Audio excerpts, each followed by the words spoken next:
أعوذ بالله من الشيطان الرجيم. بسم الله الرحمن الرحيم. ولقد أخذناهم بالعذاب فما استكانوا لربهم وما يتضرعون حتى إذا فتحنا عليهم بابا ذا عذاب شديد إذا هم فيه مبلسون وهو الذي أنشأ لكم السمع والأبصار والأفئدة قليلا ما تشكرون وهو الذي ذراكم في الأرض وإليه تحشرون وهو الذي يحيي ويميت وله اختلاف الليل والنهار أفلا تعقلون بل قالوا مثل ما قال الأولون قالوا أئذا متنا وكنا ترابا وعظاما أئنا لمبعوثون لقد وعدنا نحن وآباؤنا هذا من قبل إن هذا إلا أساطير الأولين. اللہ تبارک و تعالی نے ان آیات مبارکہ میں مشرکین کے احوال کے بارے میں ارشاد فرمایا ہے. سورۃ المؤمنون میں دروس سابقہ میں اور آیات سابقہ میں ہم نے پڑھا تھا کہ اللہ نے اپنے مومن بندوں کی صفتیں بیان فرمائی تھیں کہ مومنوں کی صفت یہ ہے کہ وہ اپنے اللہ کی عظمت، اللہ کی ہیبت، اللہ کے جلال سے ہر وقت ڈرتے رہتے ہیں. ان کے دلوں میں خشیہ ہے، ان کا ایمان بین الخوف والرجاء ہے. اس لیے فرمایا تھا ان الذین هم من خشیۃ ربهم مشفقون والذین هم بآیات ربهم یؤمنون. اور وہی لوگ ہیں جو اللہ تبارک و تعالیٰ کی آیات شرعیہ ہوں یا قولیہ ہوں ان پر ایمان رکھتے ہیں. والذین هم بربهم لا یشرکون. اور اپنے رب کے ساتھ کسی کو شریک نہیں کرتے. اور ان کی صفت یہ ہے کہ والذین یؤتون ما اتوا وقلوبهم وجلۃ. اللہ کے راستے میں خیرات کریں یا جو بھی عمل کریں، اعمال صالحہ کرنے کے باوجود بھی ڈرتے رہتے کہ خدا جانے ہمارے عمل میں کوئی کمی رہ جائے اور اللہ قبول نہ فرمائے. اسی لیے اللہ کے اولیاء فرماتے ہیں کہ مومن کی شان یہ ہے وہ نیک عمل کر کے ڈرتا ہے، اور منافق کا حال یہ ہے کہ وہ گناہ کر کے بھی نہیں ڈرتا. وہ گناہوں میں مست ہے، گناہوں میں کھویا ہوا ہے، گناہوں میں ڈوبا ہوا ہے، پرواہ ہی نہیں ہے میں کیا کر رہا. اور مومن کا عالم یہ ہے کہ وہ نمازیں بھی پڑھتے ہیں، زکاتیں بھی دیتے ہیں، حج بھی کرتے ہیں، لیکن پھر بھی ڈرتے ہیں کہ پتہ نہیں ہماری نمازیں قبول بھی ہوتی ہیں یا نہیں ہوتی، کیونکہ ان کو پتہ ہے کہ انہم الی ربہم راجعون. ہم سب نے اللہ کی طرف لوٹنا ہے اور وہاں ایک ایک پائی کا حساب ہوگا. فرمایا یہی لوگ ہیں جو بھلائی میں، اعمال خیر میں سبقت کرتے ہیں، اور اللہ بھی ان کو سبقت کرنے والوں میں رکھتے ہیں. ان اولئک یسارعون فی الخیرات وہم لہا سابقون. اور ان آیات مبارکہ کے بعد اللہ نے ارشاد فرمایا تھا کہ وَلَا نُكَلِّفُ نَفْسًا إِلَّا وُسْعَهَا. چونکہ سمجھ آتی تھی کہ ایمان والے جب ہر حال میں ڈرتے ہیں، نمازیں پڑھیں ڈرتے ہیں، روزہ رکھیں ڈرتے ہیں، اچھے کام کریں ڈرتے ہیں، تو اس سے معلوم یہ ہوا کہ شاید شریعت پہ چلنا بڑا مشکل ہے. تو اس کو اللہ نے حل فرما دیا کہ وَلَا نُكَلِّفُ نَفْسًا إِلَّا وُسْعَهَا. ہم کسی بندے کو اس کی طاقت سے زیادہ تکلیف میں نہیں ڈالتے. اللہ نے ہمارے لیے جو شریعت بنائی ہے وہ انتہائی عادلانہ ہے. اللہ کا ہر فیصلہ جو ہے رب رحیم اور رب کریم کا فیصلہ ہے. اللہ نے ہر انسان کی طاقت کے مطابق، نماز ہے تو طاقت کے مطابق، ساری زندگی میں ایک دفعہ حج فرض ہے طاقت کے مطابق۔ اسی طرح اللہ نے سفر میں اجازت دی ہے کہ اگر فرض رمضان کا روزہ ہے تب بھی چھوڑ سکتے ہو، قضا کر لینا۔ سفر اگر تمہارا ہے، نماز اگر 4 رکعت والی ہے 2 پڑھ لو، سنت نفل نہ پڑھو تب بھی معاف ہے۔ اور اللہ نے فرمایا وَلَدَيْنَا كِتَابٌ يَنطِقُ بِالْحَقِّ وَهُمْ لَا يُظْلَمُونَ، کہ باوجود اس کے کہ ہماری شریعت آسان ہے، الدین یسر، لیکن اس کے باوجود بھی یہ نہ سمجھو کہ ہم نے ایسے چھوڑ رکھا ہے، ہمارے پاس کتاب ہے جو سچ کے ساتھ بولنے والی ہے، اور ان لوگوں پہ کوئی ظلم نہیں ہوگا کہ کسی کی نیکی گھٹا دی جائے یا گناہ بڑھا دیا جائے۔ کتاب سے مراد صحائف اعمال ہیں کہ قیامت والے دن سب کو جب نامہ عمل ملے گا تو ذرہ ذرہ لکھا ہوا ہو۔ جب شریعت بھی آسان ہے اور اللہ کے دربار میں بھی جانا ہے تو کافر پھر بھی ایمان نہیں لے آتے، وجہ کیا ہے؟ فرمایا بل قلوبہم فی غمرۃ من ھذا، ان کے دل جو ہیں وہ غفلت میں ڈوبے ہوئے ہیں۔ وَلَهُمْ أَعْمَالٌ مِّن دُونِ ذَلِكَ هُمْ لَهَا عَامِلُونَ، اور میرے محبوب شرک کے علاوہ بھی ان کے بڑے بڑے بھڑے عمل۔ حَتَّى إِذَا أَخَذْنَا مُتْرَفِيهِمْ بِالْعَذَابِ إِذَا هُمْ يَجْأَرُونَ، اور جب ہم ان کے بڑے سرمایہ داروں کو، دولت مندوں کو، طاقت والوں کو، عیش و آرام میں زندگی گزارنے والوں کو پکڑتے ہیں تو پھر یہ چیختے ہیں۔ اللہ حکم دیں گے لا تجأروا اليوم، اب چیخنے کا کوئی فائدہ نہیں، انکم منا لا تنصرون، کہ جب دنیا میں اللہ کا عذاب آئے تو میرے عذاب سے کوئی تمہاری مدد کرنے والا نہیں۔ اسی طرح جب قیامت میں اللہ پکڑیں گے تو اللہ کے حکم کے بغیر کوئی چھڑانے والا نہیں۔ اور اللہ تبارک و تعالیٰ کسی کو ایسے نہیں پکڑیں گے کہ بلا وجہ پکڑ لیں، کیونکہ وہ تو عادل ہیں، وہ تو کسی پہ ظلم نہیں کرتے، تو کیوں پکڑیں گے؟ فرمایا قد کانت آیاتی تتلی علیکم، تمہارے پاس میرے پیغمبر آئے، نبی آئے، ان کے بعد علماء آئے، تم پر میرے قرآن کی آیات پڑھی گئی، تم کو سنایا گیا، بلایا گیا، ڈرایا گیا، فکنتم علی اعقابکم تنکصون، لیکن تم اپنی ایڑیوں پہ گھوم کے اعراض کر کے چلے گئے۔ مستکبرین بہ، تم تکبر کرنے والے تھے، کس بات کا کہ ہم عالی نسب ہیں، دولت والے ہیں۔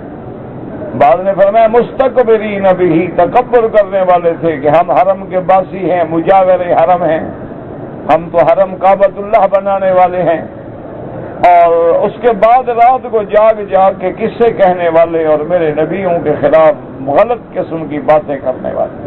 مستکبرین بہ سامرن مانا چاندنی راتوں میں بیٹھ کے قصہ گوئی کرنا۔ تہجرون کا معنی علماء نے فرمایا ہے کہ ایسی باتیں کہنا، ایسی باتیں کہ جو حقیقت میں مبنی نہ ہوں، کہ انبیاء کو کبھی کہتے ہیں کہ شاعر ہیں، کبھی کہتے ہیں جادوگر ہیں۔ اب اللہ نے فرمایا کہ یہ اس کیوں نہیں ایمان لائے؟ افلم یدبروا القول، یا تو کیا انہوں نے غور نہیں کیا اللہ کے فرمان میں؟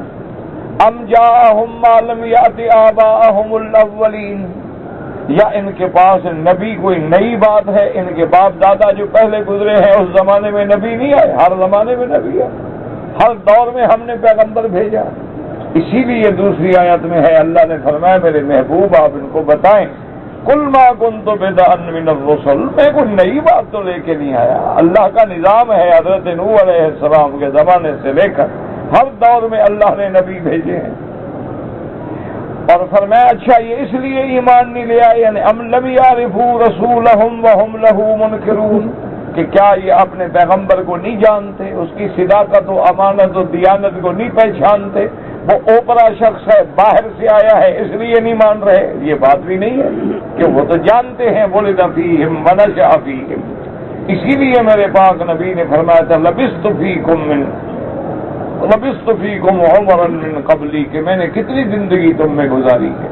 تو جب وہ جانتے ہیں کہ اللہ کا نبی محمد مصطفیٰ محمد ابن عبداللہ ابن عبد المطلب ابن عبد مناف ابن قصی ابن خلاف، سارا نسب جانتے ہیں، شجرہ جانتے ہیں، صداقت امانت دیانت جانتے ہیں، اور نبوت کے اعلان سے پہلے آپ کو خود صادق الامین کہتے تھے، تو یہ وجہ بھی نہیں۔ ایک ہوتا نا کہ نبی کو نہیں جانتے اس لیے ایمان نہیں لیا۔ ام یقولون بہ جنۃ، یہ سمجھتے ہیں کہ اللہ کے نبی پر نعوذ باللہ دیوانگی کے دورے پڑتے ہیں، تو یہ بات بھی نہیں ہے۔ میرا نبی تو تمام دنیا کے عاقلوں سے زیادہ عاقل ہے، میرا نبی تو ساری دنیا کے عقلاء کو پڑھانے والا ہے۔ میرے پاک نبی کی زبان مقدس سے کبھی کوئی جنون کی بات نہیں نکلی ہے۔ اصل وجہ یہ ہے یہ کیوں نہیں مانتے، بل جاءہم بالحق، اللہ کا نبی چونکہ حق بات لائے ہیں اور حق بات لوگ نہیں مانتے۔ آج بھی دنیا میں دیکھ لیں، جو بات حق کرے گا اسی کو لوگ گالیاں دیں گے، اسی کو وہابی کہیں گے، اسی کو گستاخ رسول کہیں گے، اسی کو منکر اولیاء کہیں گے، اسی کو دین کا دشمن کہیں گے، اسی کو ہزار تہمت۔ وجہ کیا ہے کہ وہ حق بات کہے گا، اور جو لوگ حق بات نہ کہیں بلکہ خاموش رہیں اور ہر بندے کے گناہوں پہ راضی رہیں، ان کی محفلوں میں جا کے شرکت ہے، ان پہ سب راضی ہوتے۔ اس لیے اللہ نے فرمایا بل جاءہم بالحق واکثرہم للحق قارئون، اور اللہ نے یہ بھی بتلا دیا کہ وَلَوِ اتَّبَعَ الْحَقُّ أَهْوَاءَهُمْ، اگر میرا مدنی سچ لانے کے باوجود ان کی باتوں پہ چل پڑے، ان کی باتیں مان لے، لَفَسَدَتِ السَّمَاوَاتُ وَالْأَرْضُ وَمَنْ فِيهِنَّ، آسمان و زمین کا نظام معطل ہو جائے، آسمان اور زمین پھٹ جائیں، گر جائیں، برباد ہو جائیں، اور جو ان میں ہے وہ ہلاک ہو جائیں۔ حالانکہ میرا نبی تو ایسی چیز لائے ہیں، بل اتیناہم بذکرہم، اللہ کا نبی تو ایسی چیز ہے جن میں ان کی شان ہے، ان کی بلندی ہے، کہ نبی عربی، قرآن عربی، اسلام کی زبان عربی، اللہ کی جنت کی زبان عربی، وہ تو تمہیں اونچا کرنا چاہتے ہیں۔ بل ہم من ذکرہم معرضون، لیکن یہ لوگ اپنی نصیحت سے منہ موڑنے والے۔ ام تسألہم خرجا فخراج ربک خیر، کیا آپ ان سے کوئی معاوضہ مانگتے ہیں تبلیغ پر، دعوت پر؟ حالانکہ یہ بات بھی نہیں، چونکہ آپ تو اپنے اللہ سے مانگنے والے ہیں، اور اللہ کا دینا سب سے بہتر ہے، وہی سب سے بہتر رزق دینے والے۔ اور دوسری بات یہ ہے وَإِنَّكَ لَتَدْعُوهُمْ إِلَىٰ صِرَاطٍ مُسْتَقِيمٍ، آپ تو ان کو سیدھے راستے کی طرف بلا رہے ہیں، آپ تو ہمیشہ ان کو جنت کا راستہ دکھلاتے ہیں، خیر کا راستہ دکھلاتے ہیں، کامیابی کا راستہ دکھلاتے ہیں، لیکن وجہ یہ ہے وَإِنَّ الَّذِينَ لَا يُؤْمِنُونَ بِالْآخِرَةِ عَنِ الصِّرَاطِ لَنَاكِبُونَ، لیکن جو لوگ ایمان نہیں لے آئے وہ راستہ صراط مستقیم سے ہٹنے والے ہیں، بھٹکنے والے ہیں۔ اللہ نے فرمایا وَلَوْ رَحِمْنَاهُمْ، اگر ہم رحمت بھی کرتے، وَكَشَفْنَا مَا بِهِمْ مِنْ ضُرٍّ، اور ان کو جو تکلیف ہے اس کو بھی دور کر دیں، یہ نہیں کہ یہ ٹھیک ہو جائیں گے، لَلَجُّوا فِي طُغْيَانِهِمْ يَعْمَهُونَ، یہ اور اپنی سرکشیوں میں اوندے ہو کے گریں گے، یہ پھر بھی ہدایت پہ آنے والے نہیں۔ یعنی نہ تو ان کو ترغیب فائدہ پہنچاتی ہے، نہ ترغیب فائدہ پہنچاتی ہے، نہ تو ان کو بشارت سے خوشی ہوتی ہے، نہ ان کو انذار کا کوئی ڈر ہوتا ہے۔ اسی لیے آج کے آیات میں اللہ نے فرمایا وَلَقَدْ أَخَذْنَاهُمْ بِالْعَذَابِ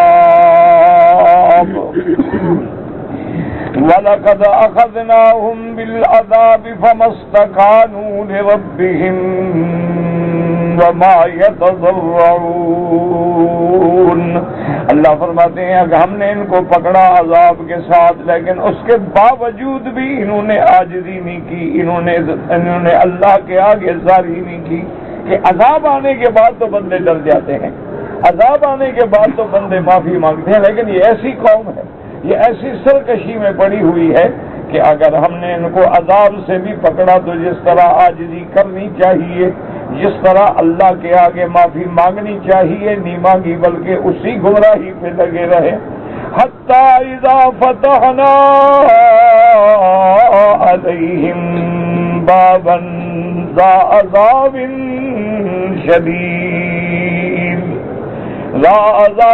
شَدِيدٍ إِذَا هُمْ فِيهِ مُبْلِسُونَ، حتیٰ کہ جب ہم نے کھول دیا ان پہ عذاب سخت، یعنی عذاب قیامت کا، اب ہیں یہ نا امیدی میں پڑنے والے، لیکن اب کیا فائدہ ہو سکتا ہے، اب مایوسی کا کیا فائدہ ہو سکتا ہے، جب قیامت آ گئی، عذاب جہنم آ گیا تو اب بچنے کا راستہ کوئی نہیں۔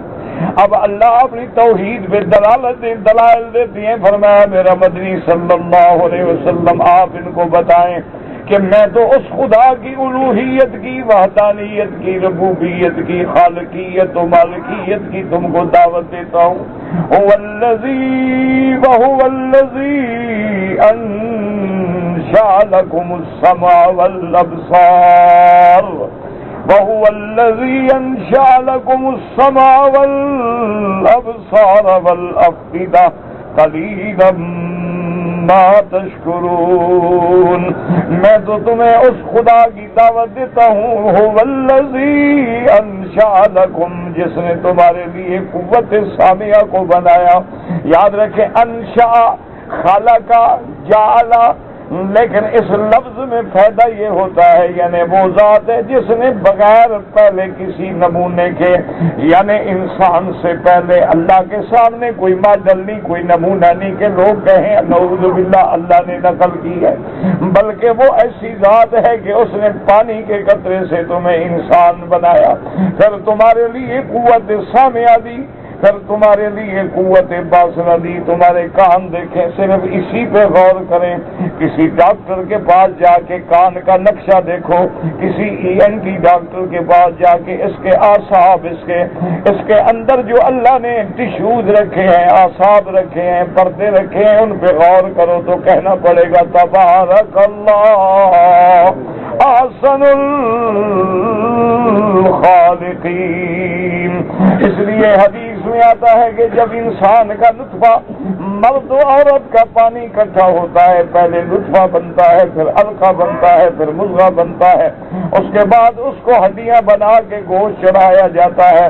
تو یہ بھی حدیث مبارک میں موجود ہے کہ جو سخت چیزیں ہیں وہ ان مرد کے پانی سے بنتی ہیں اور جو نرم چیزیں ہیں وہ عورت کے پانی سے بنتی ہیں. اللہ کا نظام ہے نا جی، اللہ کی قدرت کا نظارہ دیکھیں. هو الذی انشأ لکم السمع والابصار، اور وہ ذات جس نے تمہارے لیے قوت بصرہ پیدا کی کہ اتنی چھوٹی سی آنکھ ہے لیکن سارے زمانے کو اپنی پتلی میں سما لیتی ہے. اوپر نظر ڈالیں تو بادلوں آسمانوں پہ پہنچ جاتی ہے اور نیچے نظر ڈالیں تو زمین کی گہرائی میں پہنچ جاتی ہے. اللہ نے فرمایا یہ تمہاری باصرہ قوت پیدا کرنے والا کون ہے؟ کون ہے جس نے یہ پردے بنائے ہیں؟ کون ہے جس نے پتلی بنائی ہے؟ کون ہے اس کے اندر جس نے پانی کے قطرے کو محفوظ فرمایا ہے؟ کون ہے جس نے اس کا مرکز دماغ کو بنا کے، لیکن لائٹ یہاں سے نکلتی ہے، سیل پیچھے ہیں، جیسے بیٹری میں سیل آپ ڈالتے ہیں، بٹن دباتے ہیں، لائٹ تو آگے سے ہوتی ہے لیکن سیل اس کو پیچھے سے طاقت دیتے ہیں. اس لیے مرکز بصارت جو ہے وہ بھی دماغ کے اندر ہوتا ہے. اللہ نے فرمایا اسی پہ غور کرو کہ یہ کون بنانے والا ہے. هو الذی انشأ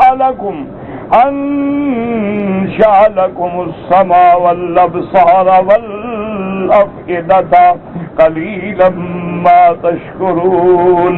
اور سارے قرآن پہ نظر ڈالو، جہاں بھی اللہ نے ان جوارے کا ذکر فرمایا ہے، اللہ نے قوت سامعہ کا ذکر پہلے فرمایا ہے اور باصرہ کا ذکر بعد میں فرمایا ہے، یعنی قوت. اسی لیے قرآن مقدس فرماتا ہے کہ قیامت کے دن جب کافروں کو جہنم میں ڈالیں گے تو وہ بھی یہی کہ قالوا لو كنا نسمع او نعقل، ہائے کاش ہم سن لیتے، مان لیتے، سمجھ لیتے تو آج جہنم میں نہ آتے. تو وہاں بھی قوت سامعہ کا ذکر پہلے ہے. اسی لیے دیکھیں قرآن کہتا ہے ختم اللہ علی قلوبہم وعلی سمعہم وعلی ابصارہم غشاوۃ. تو قوت سامعہ کا ذکر پہلے ہے اور قوت باصرہ کا ذکر بعد میں ہے. اسی لیے قرآن کہتا ہے اولئک الذین طبع اللہ علی قلوبہم وعلی سمعہم وابصارہم غشاوۃ.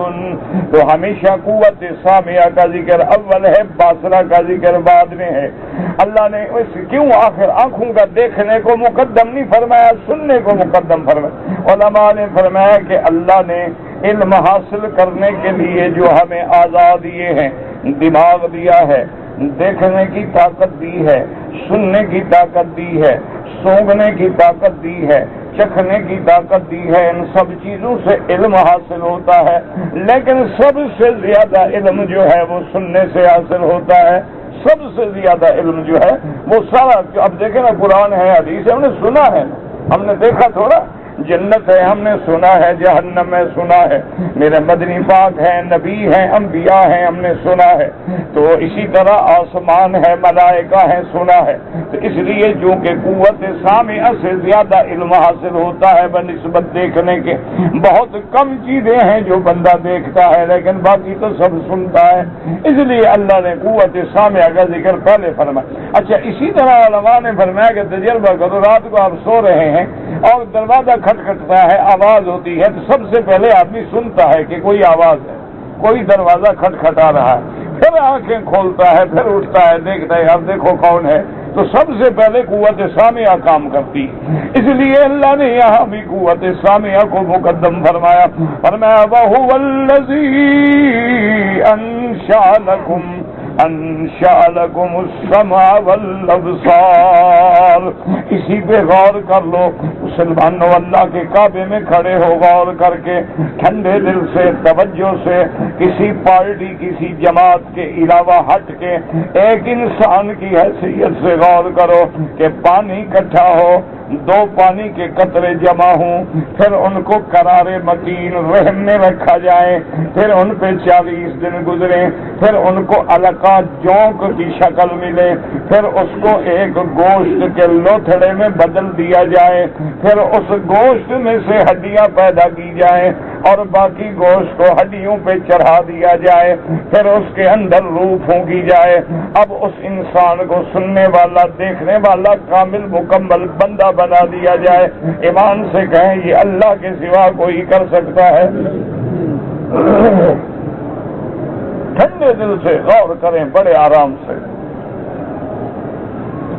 اللہ اکبر۔ اچھا، اور جتنی مخلوق ہے ان سب کو پیدا کرنے والا کون؟ ہاں جی، انبیاء کو کس نے پیدا کیا ہے؟ اولیاء کو۔ تو پیدا کرنے والا حاجت روا ہوتا ہے یا پیدا ہونے والے حاجت روا ہوتا ہے؟ اسی کو غور کر لو۔ توحید کا تو مسئلہ ہے ہی عقل کے ساتھ۔ عقل ٹھیک ہو تو آدمی مشرک نہیں ہو سکتا۔ مشرک وہی بنتا ہے جس کی عقل پہ اللہ ناراض ہو کے پردہ ڈال دیتے ہیں، حق بات سمجھ نہیں آتی۔ اپنے ہاتھ سے مردہ دفن کرتا ہے، پھر اسی کو سجدے کرتا ہے۔ اور یار تم نے قبر خود بنائی ہے، اپنے ہاتھ سے دفن کیا ہے، وہ دفن میں تمہارا محتاج ہے، قبر کھودنے میں تمہارا محتاج ہے، ہر سال جا کے غلاف ڈالنے میں تمہارا محتاج ہے، اور تمہاری مشکلیں حل کرتا ہے۔ وہ عقل کی بات ہے۔ اللہ عقل چھین لیتے ہیں، جب اللہ ناراض ہوتا ہے عقل ہوتا ہی نہیں۔ اس لیے فرمایا وَهُوَ الَّذِي أَنشَأَ لَكُمُ السَّمْعَ وَالْأَبْصَارَ وَالْأَفْئِدَةَ۔ افئدہ مانا دل، کہ وہ جس نے تمہارے دل بنائے اور اس دل میں ساری دنیا کے علم کو رکھ دیا ہے۔ اس لیے علماء اسلام فرماتے ہیں کہ محل علم جو ہے وہ دل ہوتا ہے، دماغ نہیں۔ اصل چیز جو ہے وہ دل ہے۔ بغیر دماغ کے بندہ زندہ رہ سکتا ہے، لیکن بغیر دل کے زندہ نہیں رہ سکتا۔ دماغ حرکت چھوڑ دے زندہ رہ سکتا ہے، لیکن اگر دل دھڑکنا چھوڑ دے تو بندہ دھڑکنا بھول جاتا ہے، ختم ہو جاتا ہے۔ اس لیے اللہ نے قرآن مقدس میں فرمایا کہ ہم نے جب قرآن اتارا ہے، نزل بہ الروح الامین، ہم نے قرآن اتارا اور لے کے آنے والا کون ہے؟ جبریل امین۔ کہاں اتارا؟ علی قلبک لتکون من المنذرین۔ میرا مدنی محمد مصطفیٰ تیرے دل پہ اتارا ہم نے قرآن۔ دیکھو قرآن کتنی شان والا ہے، کبھی لوح محفوظ میں ہوتا ہے اور کبھی بیت العزا آسمان دنیا کے عزت والے گھر میں ہوتا ہے، اور جب اترتا ہے تو سیدھا محمد مدنی کے دل پہ آتا ہے اور حضور سے پھر ساری امت کے دلوں میں جم جاتا ہے۔ کون قرآن کو مٹا سکتا ہے؟ قرآن کو مٹانے والے مٹ جائیں گے۔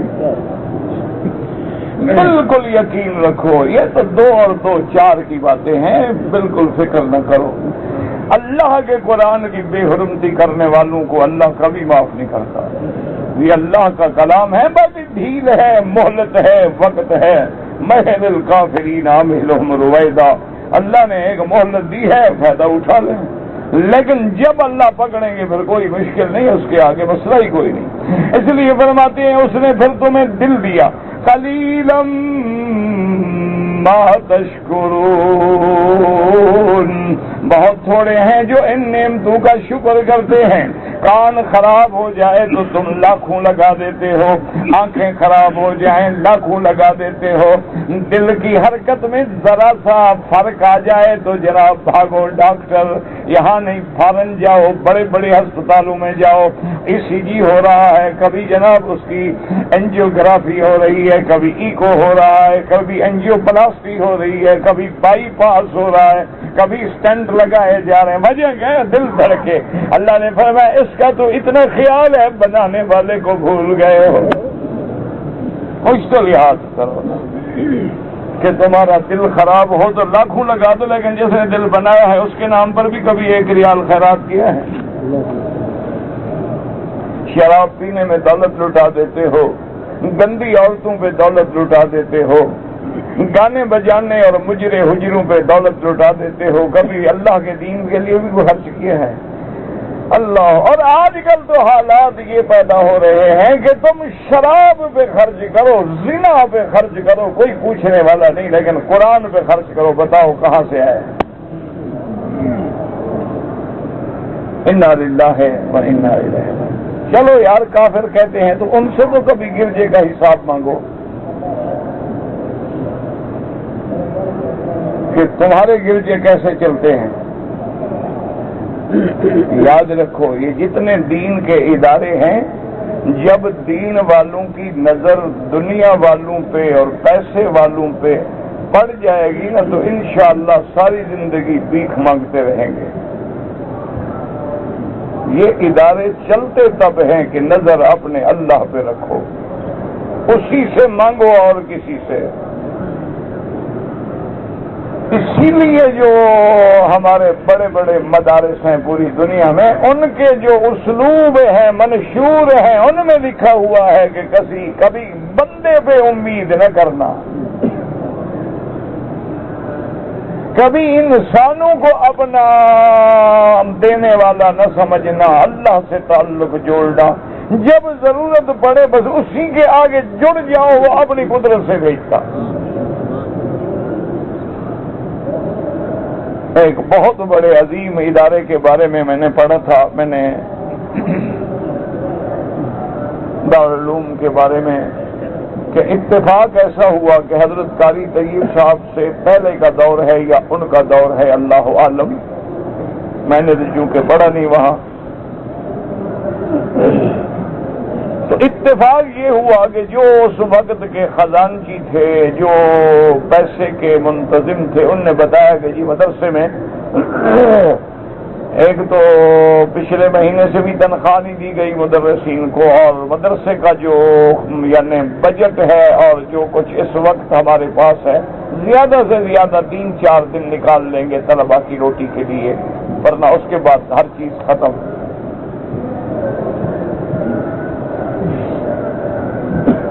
اور جہاں 2-2 ہزار 3-3 ہزار طالب ہو تو کہ اگر ناشتے پہ آپ 1 روپیہ بھی خرچ کریں، روٹی پہ اگر 2 روپے بھی خرچ کریں تو صبح کا ناشتہ ہے، ظہر کی روٹی ہے، رات کی روٹی ہے.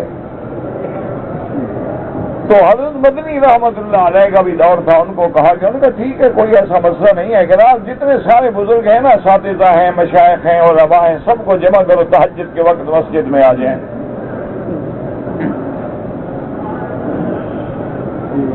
تہجد کے وقت میں مسجد میں آئے، حضرت مدنی رحمت اللہ علیہ نے تقریر کی اور بتایا کہ دارالعلوم میں کچھ بھی نہیں ہے.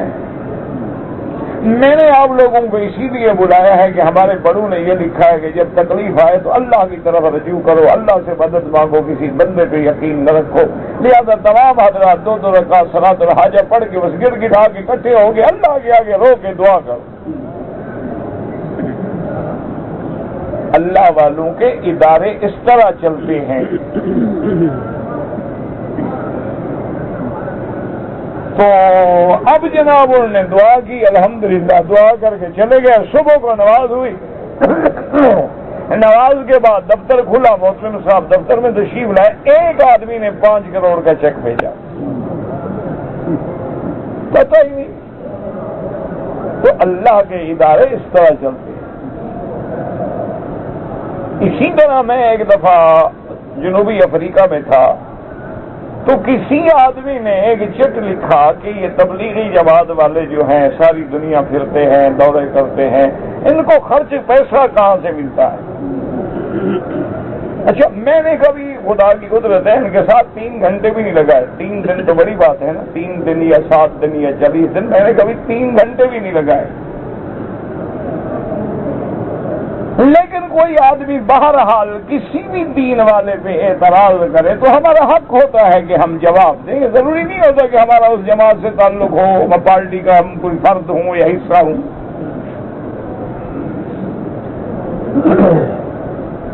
تو میں نے اس کو سمجھایا، میں نے کہا دیکھیں بھائی، آپ کے اس ملک میں تقریباً 4 صوبے ہیں اور مجھے 45 دن ہو گئے ہیں دورہ کرتے ہوئے، کبھی جہانسبرگ ہے، کبھی ناٹال ہے، کبھی ڈربن ہے، کبھی کیپ ٹاؤن ہے، کبھی کوئی جگہ ہے، 600 میل کا سفر ہے اور جلسے ہیں، اور 8 سے زیادہ تقریریں کر چکا ہوں۔ اور آپ کے ملک کو میں نے اس طرح گھوما ہے، اس طرح سفر کیا ہے کہ معلوم ہوتا تمہارے ملک کا شہر میں پٹواری ہوتا تو ایک انچ مجھے یاد ہو جاتا۔ اور پھر میں نے کہا آپ دیکھ رہے ہیں کہ جب میں ایک جلسہ ختم ہوتا ہے وہاں سے چلتا ہوں تو میرے ساتھ 3-3، 4-4، 5-5 گاڑیوں کا بیڑا ہے، مرسڈیز ہیں، جگوار ہیں، کبھی کبھی رولز رائز ہیں، بڑی بڑی گاڑیاں ہیں، ان کے ساتھ سفر ہوتا ہے۔ اور جہاں کھانا ہوتا ہے کم از کم 200 آدمی کو وہ بلاتے ہیں بیچارے، کم از کم ان کے ڈنر پہ، ان کے لنچ پہ 10,000 20,000 سے کم خرچ نہیں ہوتا۔ میں نے کہا سب تم دیکھ رہے، میرا تو 1 ریال خرچہ نہیں ہوا، بتاؤ کہاں سے آیا ہے؟ خدا کے بندے، میرا تو 1 ریال، میں اللہ کے کعبے میں بیٹھا، میں تو 1 ریال بھی خرچ نہیں ہوا، حالانکہ میں یہاں سے پیسے لے کے گیا تھا ان کے ملک کی کرنسی، کہ اگر ضرورت پڑے تو میں لوگوں کو ذرا دیکھتا رہوں گا مجھے پیسے چاہیے، چلو اس ملک کی کرنسی ایئرپورٹ میں ضرورت پڑ جائے، امیگریشن میں پڑ جائے، کسٹم میں پڑ جائے، لوگ تو بیچارے باہر کھڑے ہوں گے نا۔ لیکن وہ جیسے لے گیا میں نے کہا اسی طرح بند ہیں، اور اتنا روز کا خرچہ ہو رہا ہے کہ میرے بجائے اگر آپ کے ملک کا کوئی منسٹر بھی اتنا بڑا دعویٰ کرتا تو کروڑوں کا بل بن جاتا، لیکن میرا 1 ریال کا بھی نہیں بنا۔ وجہ کیا ہے کہ آج اس بھائی نے دعوت دی ہے، کل اس نے دعوت دی ہے، آج اس نے گاڑی بھیجی ہے، کل اس نے گاڑی بھیجی ہے، پرسوں اس نے بھیجی ہے، ان کا بھی کوئی خاص خرچ نہ ہوا اور ہمارا بھی ڈھیلا نہ لگا اور کام بھی چلتا رہا۔ اچھا، اتفاق کی بات ہے، ہم نیروبی ایئرپورٹ میں بیٹھے تھے، میں نام نہیں لیتا ان کا، آپ کے ملک کے ایک بہت بڑے مفتی ہیں، شاید اب بھی زندہ ہیں، وہ اتفاق سے وہاں بیٹھے تھے۔ یہ بہرحال ان کی مہربانی ہے کہ وہ کھڑے ہوئے، مجھے ملے اور گلے سے لگایا اور پوچھا کہ چائے پیئیں گے، کافی پیئیں گے؟ میں نے کہا بس چائے پی لیتے ہیں، آپ کے ساتھ بیٹھ گیا چائے شائے پہ۔ مجھے کہنے کا مکی صاحب میں جہاں گیا آپ کا جلسہ، آپ کے اشتہار لگے ہوئے تھے اور بڑے بڑے جلسے ہوئے، یار مجھے سیدھی بات بتاؤ کہ تمہیں اس دورے میں کتنا پیسہ ملا؟ میں اللہ کے حرم میں باوضو بیٹھا ہوں، کعبہ میرے سامنے ہے۔ میں نے اس کو کہا آپ کا کیا خیال ہے؟ وہ کہنے لگا یار میرا دورہ تھا 20 دن کا، میں نے 20 دن میں کوئی 15 جلسے کیے ہوں گے، مجھے تو ملا ہے 5 لاکھ روپے، تم نے تو یار کوئی 60-70 جلسہ کیا ہے، تمہیں تو 10 لاکھ ملنا چاہیے۔ میں نے کہا میری بات مان لو گے؟ کہتا ہے جی کیوں نہیں مان لوں گا، کیا وجہ ہے؟ میں نے کہا یقین کرو اس پورے دورے میں مجھے صرف 20 روپے ملے ہیں۔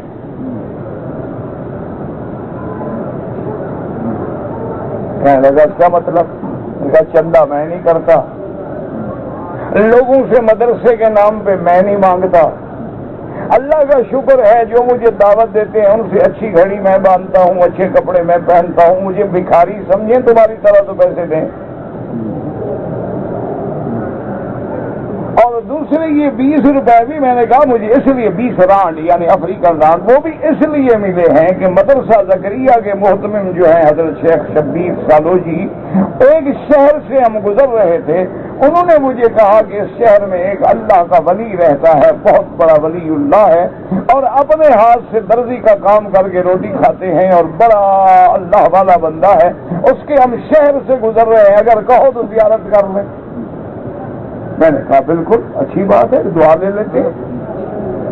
تو ہم ان کی خدمت میں گئے، باقی وہ اللہ والے تھے، ان کی صحبت میں بیٹھنے سے اندازہ ہوا تو ان نے بڑے خوش ہوئے، بیچاروں نے چائے بھی پلائی اور مدینہ شریف کی کھجور بھی ہمیں کھلائی اور کہا مجھے بڑی خوشی ہے کہ آپ مجھے ملنے آئے ہیں، آپ کو اللہ نے میں نے کہا وہ کیا ہے، میرے لیے سعادت ہے کسی اللہ والے کے خدمت میں حاضر ہو کے دعا لوں۔ تو انہوں نے کہا کہ اچھا آپ کے پاس ٹائم نہیں ہے تو یہ 20 رانڈ میرے قبول کر لو، جہاں موقع ملے کسی ہوٹل پہ بیٹھ کے میری طرف سے کھانا کھا لیں۔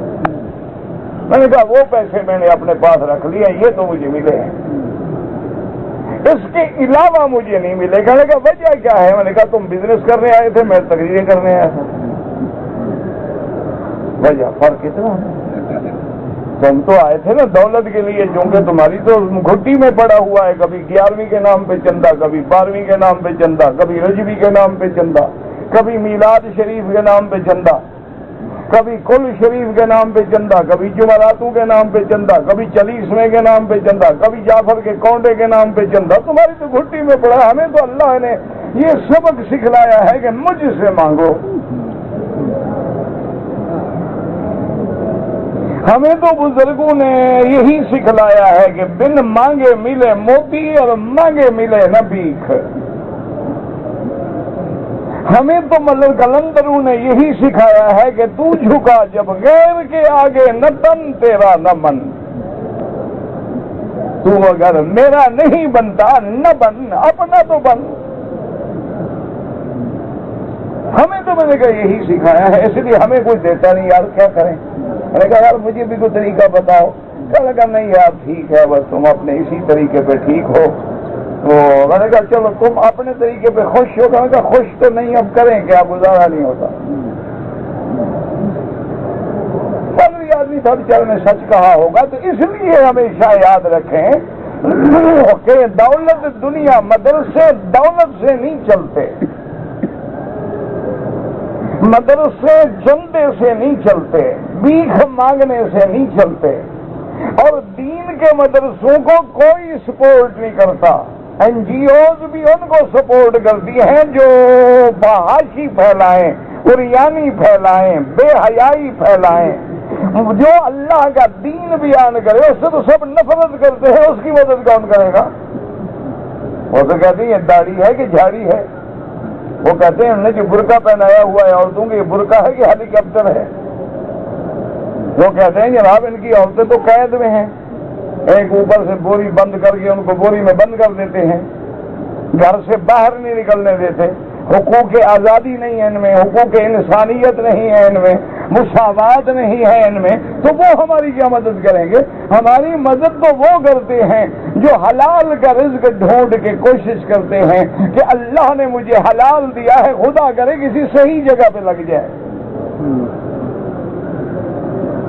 ہم نے تو اپنے علماء کو یوں دیکھا ہے، میرے سامنے کا واقعہ ہے، ایک آدمی نے میرے استاد سے اللہ ان کی قبر پہ رحمتیں فرمائے 10 لاکھ کا چیک پیش کیا۔ یہ میں بات کر رہا ہوں 1970 کی۔ 1970 میں 10 لاکھ سمجھتے ہیں کتنی بڑی چیز ہوتی ہے؟ ایک شیخ نے 10 لاکھ کا چیک پیش کیا۔ انہوں نے فرمایا بھی ہمارے مدرسے کا جو بجٹ ہے نا سال کا وہ پورا ہو گیا ہے، ہمیں ضرورت نہیں ہے، اللہ آپ کو جزائے خیر دے، کسی اور جگہ دے دو۔ وہ بندہ یوں دیکھنے لگی، کہتا ہے مولانا آپ نے پڑھا بھی ہے یہ چیک کتنے کا ہے؟ آپ نے 10,000 تو نہیں سمجھا، یہ 10 لاکھ کا چیک ہے، میں دینے آیا ہوں۔ ایسے دینے والے کتنے آئیں گے آپ کے پاس اور آپ مجھے واپس کر رہے ہیں؟ فرمایا تو ایسے مولوی بھی تو تمہیں کم ملیں گے نا جو تمہارے 10 لاکھ کو اپنے جوتی کو بھی نہیں دکھتا۔ جاؤ دفعہ ہو جاؤ 10 لاکھ سنانے والے مجھے۔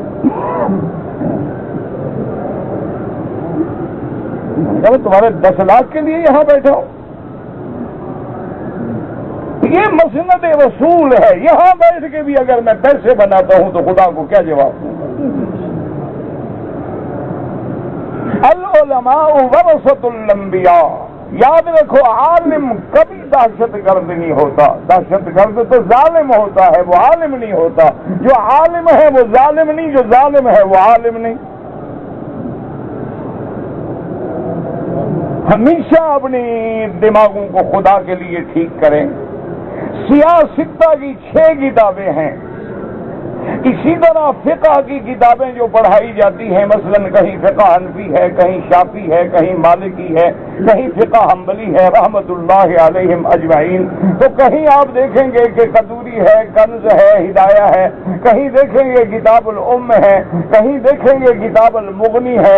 یہ فقہ کی کتابیں. باقی نحو ہے، قواعد ہے، صرف ہے، معقول ہے، منطق ہے، معانی ہے، بلاغہ ہے، ادب ہے. ان کو چھوڑ دیں. ان ساری کتابوں کو لے کر 4 بندے عقل والے، علم والے بٹھا دیں. ان کو کہیں کہ ان میں ایک لفظ ہمیں بتائیں گے جس میں لوگوں کو تیار کیا جاتا ہو کہ بے گناہوں کو مارو.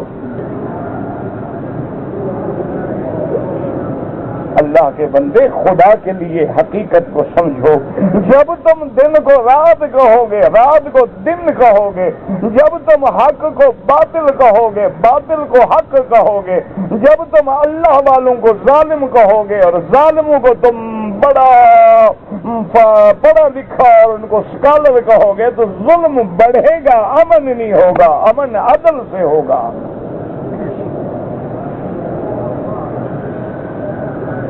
اس لیے دعا کریں اللہ تمام عالم اسلام میں عدل قائم فرما دے. تمام اسلامی ملکوں میں عدل ہو، امن ہو، استحکام ہو. اللہ حفاظت فرمائے. اور آج کل تو جو طوفان کے عذاب ہیں، دعا کریں اللہ ہر عذاب سے بچائے. اللہ تبارک و تعالی ہمارے گناہ معاف فرما دے، ہماری گستاخیاں، بے ادبیاں، کوتاہیاں معاف فرما دے. بات یاد رکھیں، میں آپ کو اگر میرے کوئی بھائی مدرسے والے ہیں، یقین دلاتا ہوں آپ دل سے، دماغ سے بندوں کا خیال نکال دیں، چندے کا خیال نکال دیں. صرف طلباء کو مغرب عشاء کے درمیان میں بیٹھ کے 200 ہے، 2000 ہے، سورۃ الواقعہ پڑھا دیا کرو اور اللہ سے دعا کر دیا کرو. اللہ تیرے نبی کا فرمان ہے جو سورۃ واقعہ پڑھے کبھی بھوکا نہیں ہوگا. ہمارے طلباء کو کبھی بھوکا نہ مارنا اور کبھی کسی کا محتاج نہ کرنا. اور جمعہ والے دن بیٹھ کے تمام طلباء کو سورۃ الکہف پڑھا دیا کرو. انشاءاللہ کوئی دشمن کبھی غالب نہیں آئے گا.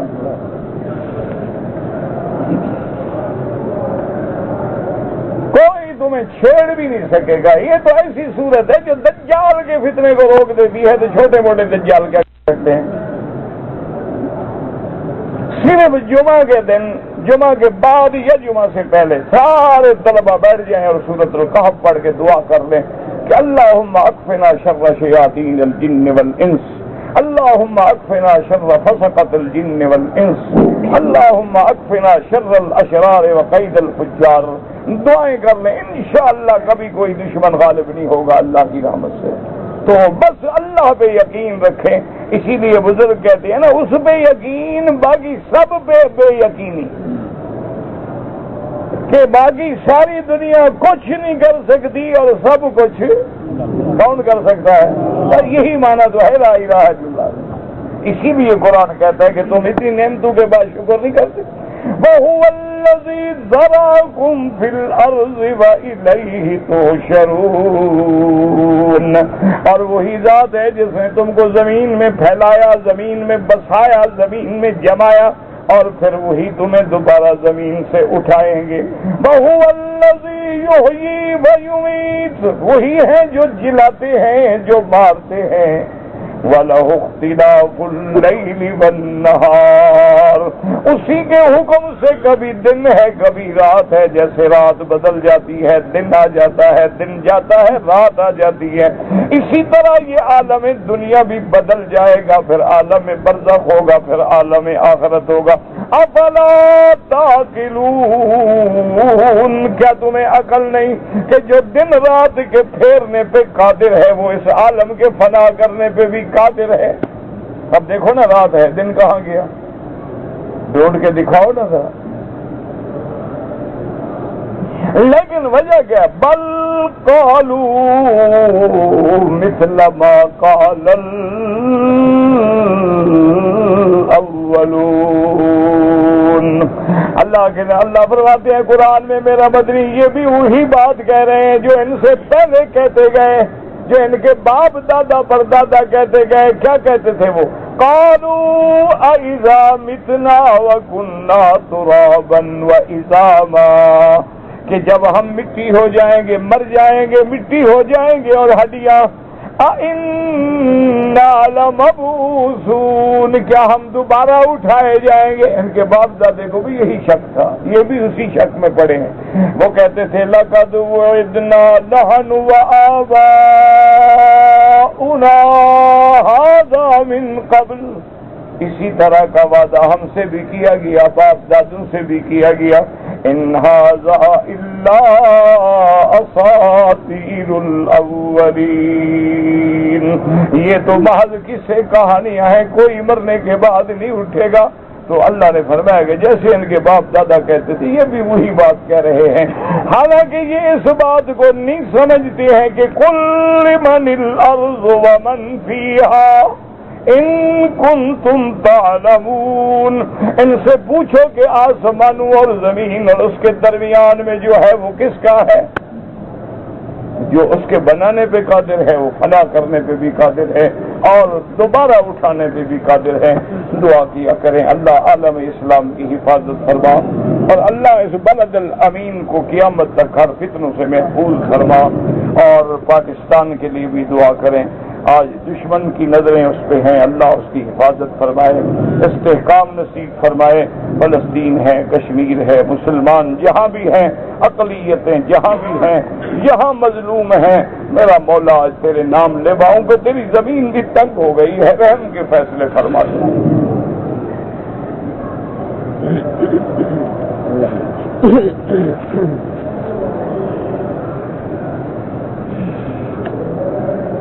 کہتے جی کہ میں نے عمرے کا جب طواف کیا تو کندھا کھولنا بھول گیا، کوئی بات نہیں، کندھا کھولنا سنت ہے، کھولتے ثواب ملتا، نہیں ہے تو جرمانہ کوئی نہیں۔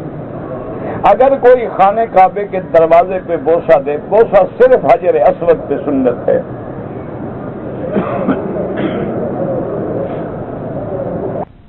کے علاوہ بوسہ دینا سنت ہوتا تو سب سے پہلے میرے محبوب دیتے۔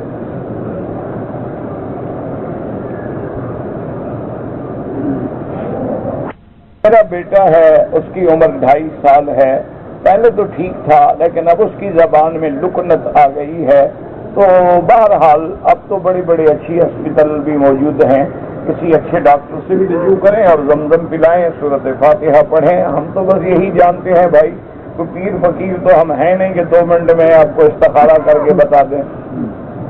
آج کل تو بڑے پیر ہیں نا، چٹکی میں استخارہ۔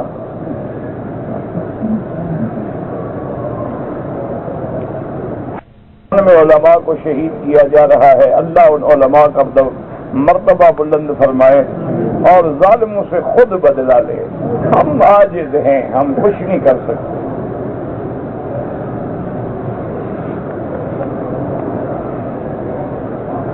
اگر ایک آدمی نے طواف کے 3 چکر لگا لیے، نماز کھڑی ہو گئی، تو پھر نماز کے بعد جہاں چھوڑا وہاں سے شروع کر کے پورا کرے۔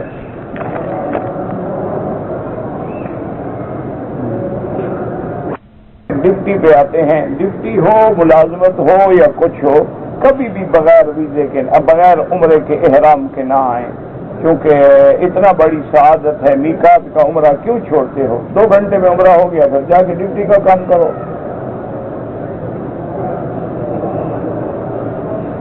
کہتے جی کہ اگر طواف کرنے والے جب نماز کھڑی ہوتی ہے تو کھڑے ہو جاتے ہیں، بہرحال جس طرف امام ہے اس طرف تو امام کے آگے کھڑے ہونا منع ہے، لیکن مثلا یہ کعبہ شریف ہے، امام اس طرف کھڑا ہے تو اس طرف تو آگے نہ ہوں، ادھر قریب ہوں، ادھر ہوں، ادھر ہوں تو جائز ہے، کیونکہ طرف بدل گئی۔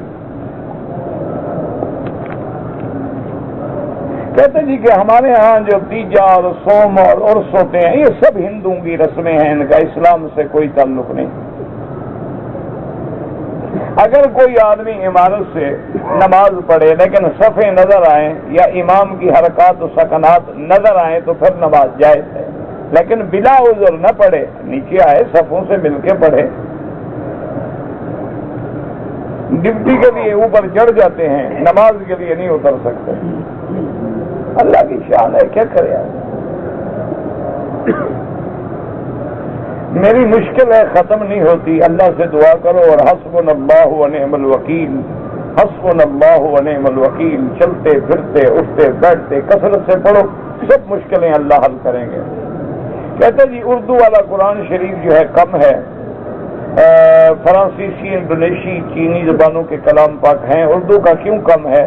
اردو والے جو ہیں وہ ہمارے بڑے مہربان ہیں، ان کو مل جائے تو گھر لے جاتے ہیں، وہ چھوڑتے ہی نہیں۔ تو صاف بات ہے، روزانہ اگر 10,000 بھی رکھو ختم ہو جائیں گے۔ ان کو مفت مل رہا ہے، یہ نہیں سمجھتے کہ حرم کا وقف ہے، باہر جا ہی نہیں سکتا۔ بہرحال اگر کم ہے تو انشاءاللہ ہم متعلقہ لوگوں سے درخواست کریں گے۔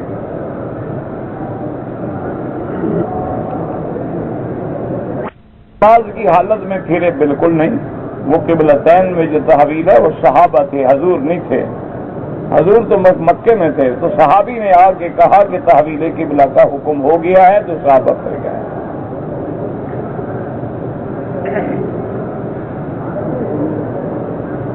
کہتا میں نے مکانہ کعبہ میں کھڑے ہو کے دعویٰ کیا تھا کہ یہ کام نہیں کروں گا، لیکن پھر کر لیا۔ اگر تو قسم اٹھائی تھی کفارہ قسم ادا کرو، 10 مسکینوں کو 2 وقت کا کھانا کھلاؤ۔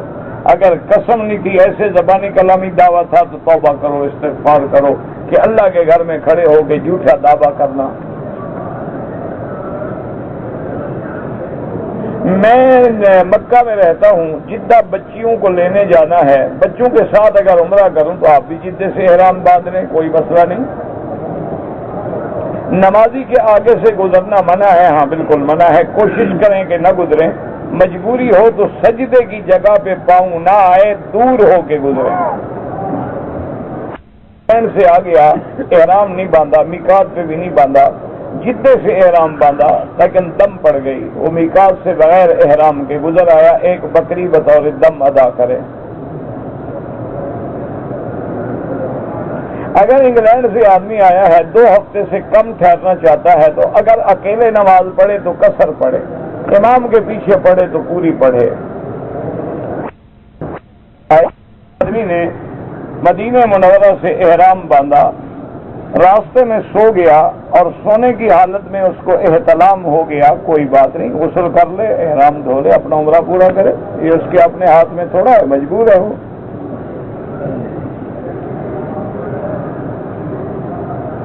یوم محشر میں زمین کہاں ہوگی؟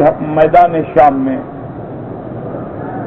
اہل سنت والجماعت کے امام تمام صحابہ امام ہیں، تمام تابعین امام ہیں، فقہ میں امام ابو حنیفہ، امام شافعی، امام مالک، امام احمد بن حنبل۔ نکاح میں 6 کلمے پڑھنے چاہیے، کیوں کافر ہے؟ نکاح میں ایجاب قبول ہوتا ہے، کلمے تھوڑے پڑھے جاتے ہیں، وہ تو مولوی احتیاط کرتے ہیں نا، پتہ نہیں بے نمازی ہے، کافر ہو، کلمہ تو پڑھا دو بیچارے کو، نکاح تو مسلمان کا ہوگا نا۔ تو مولوی سمجھدار ہے نا، پیسے لیتے ہیں تو حلال تو کرتے ہیں نا۔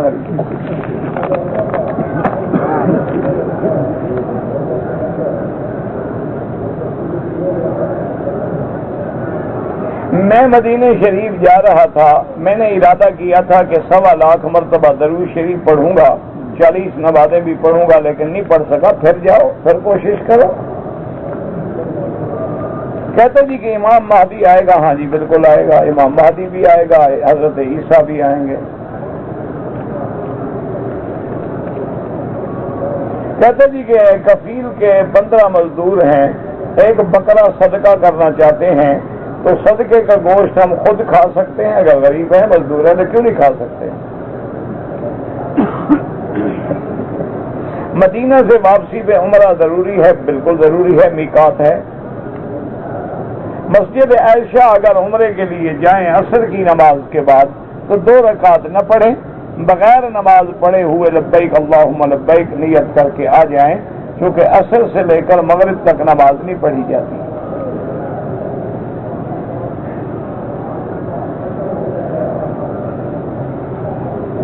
کہتے جی کہ بوقت تبلیغ جو ہے یہ بوڑھے حضرات جو ہیں سخت رویہ اختیار کرتے ہیں. بابا بوڑھے جو ہیں آپ تو خود کہہ رہے ہیں بڑھاپا ایک بیماری ہے نا, اس کا کیا علاج ہے؟ اس کا علاج یہ ہے کہ آپ برداشت کریں, آپ نے بھی بوڑھا ہونا ہے.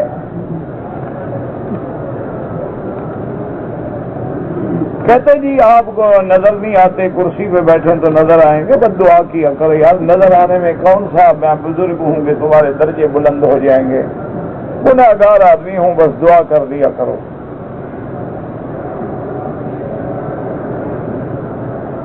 میں اپنی بیوی کو وزٹ کے ویزے پر لے آتا ہوں تو عمرہ اس کو اپنے ملک سے احرام کی نیت کر کے آنی چاہیے, یہاں آ کے پہلے عمرہ کرے پھر تمہاری خدمت کرے.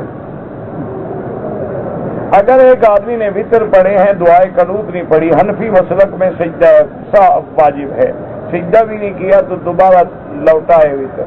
باقی ائمہ کے نزدیک دعائے قنوت سنت ہے, نہیں پڑھی تب بھی اس کے وطر ادا ہو جائیں گے.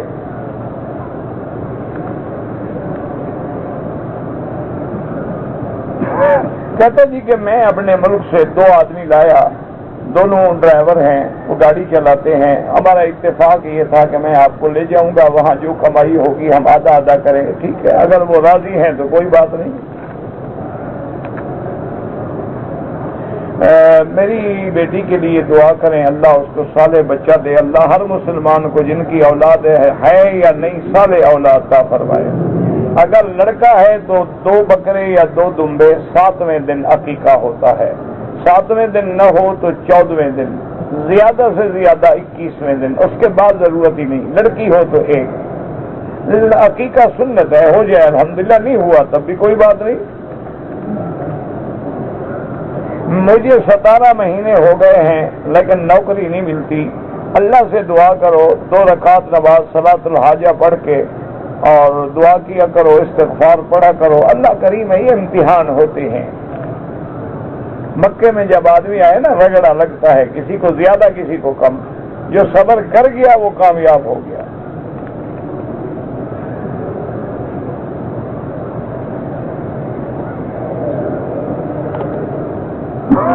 میرے بھائی نے گندم خریدی, موجودہ قیمت 1000 روپے فی بوری ہے, لیکن 1500 روپے انہوں نے کہا کہ سال کے بعد.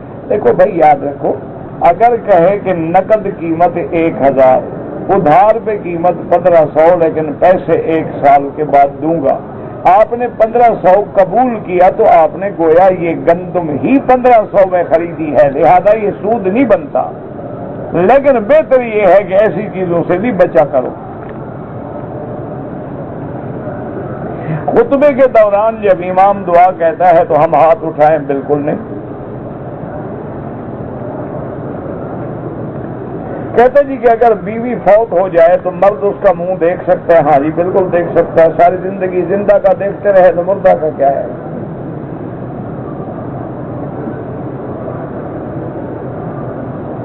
سعودی عرب میں جو لوگ داڑھی یہاں رکھتے ہیں, ہم نے سعودی عرب کا کلمہ نہیں پڑھا, کلمہ محمد مصطفیٰ کا پڑھا ہے, اور ان کی پوری داڑھی مبارک تھی.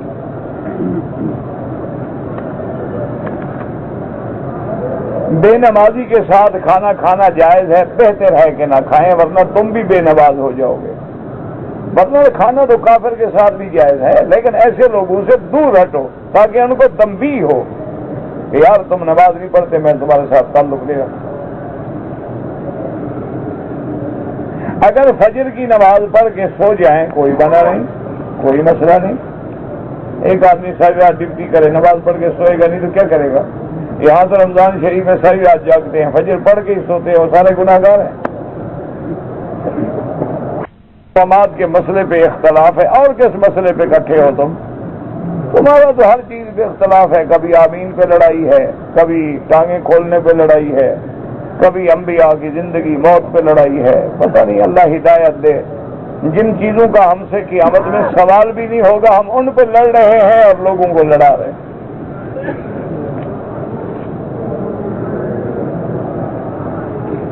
یعنی لڑکی والوں کو جیسے رواج ہے کھانا دینے کا, یہ سنت ہے کہ خاوند لڑکا جو ہے, دولہا جو ہے, وہ کھانا دے. لڑکی والوں کا کھانا دینا جائز نہیں ہے. اس لیے ایسے جو غریب رشتے دار ہیں گھر آ گئے ہیں ان کو تو مجبور ہے نا. ایک ہے نا کہ باقاعدہ جیسے اہتمام ہوتا ہے, ایک دن دولہے والے دیں گے, ایک دن لڑکی والے دیں گے, وہ بھی ہوٹلوں میں وہ بھی ہوٹلوں میں.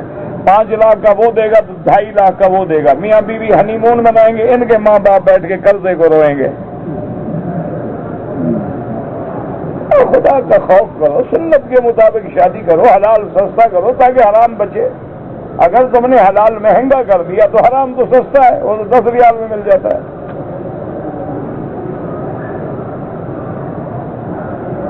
شرکا مکہ کی جو عمارت میرا بھائی اگر صفیں وہاں تک چلی جائیں تو ٹھیک ہے, ورنہ حرم اتر کے نماز پڑھیں.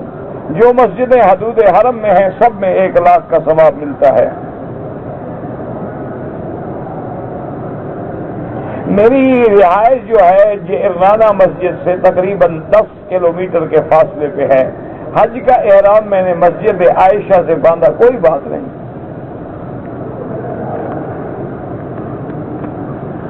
زکوٰۃ آدمی کی کل آمدنی پر مانا یہ ہوتا ہے کہ سال میں جو ہمیں نفع ہو, تجارت ہے, زراعت ہے, صنعت ہے, فیکٹری ہے, کارخانہ ہے, ٹوٹل نفع کیا بنا بھی 2 لاکھ, اس پہ 2.5% زکوٰۃ دے دو. مکہ میں رہتے ہیں, سالانہ چھٹی گزارنے جاتے ہیں, ان کے لیے طواف الوداع بالکل ضروری ہے, کیونکہ اب وہ ملک میں جا رہے ہیں, آفاق میں جا رہے ہیں, اور پھر زندگی اور موت کا پتہ ہی نہیں. کہ مرحوم کے لیے کھانے پر یا فروٹ پہ فاتحہ پڑھنا, کبھی دال پر بھی فاتحہ پڑھتا دیکھا ہے آپ نے مولوی کو؟ ٹھنڈے ناراضگی کی بات ہے, کہاں پہ میں بات کرو کھری. کبھی آپ نے دیکھا ہے کہ مولوی صاحب کے سامنے 2 دن کی کھٹی لسی اور جناب باجرے کی روٹی اور 3 دن کی کھٹی دال رکھو, کہو ختم پڑھو. اگر پڑھ دینا جتنی مرضی ہے مجھے گالیاں دینا, تمہیں معاف ہے. وہ بھی حلوہ شریف پہ پڑھتے ہیں, پتہ ہے نا بدعت ہے, بدعت جب کر رہے ہیں, گناہ کر رہے ہیں تو کچھ کھائیں تو صحیح. بیٹے نے طلاق دے دی, باپ نے شادی کر لی, واہ بھائی واہ. اچھا آپ باپ طلاق دے دے پھر بیٹا کر لیں. انا للہ و انا الیہ راجعون. فرض ہے نہیں, ٹریکٹر کوئی بھی جو آمدنی آئے اس پہ زکوٰۃ ہے. جن جو ہیں وہ جہاد کرتے ہیں, مجھے تو ملے نہیں, تم خود مل کے پوچھ لو ان سے.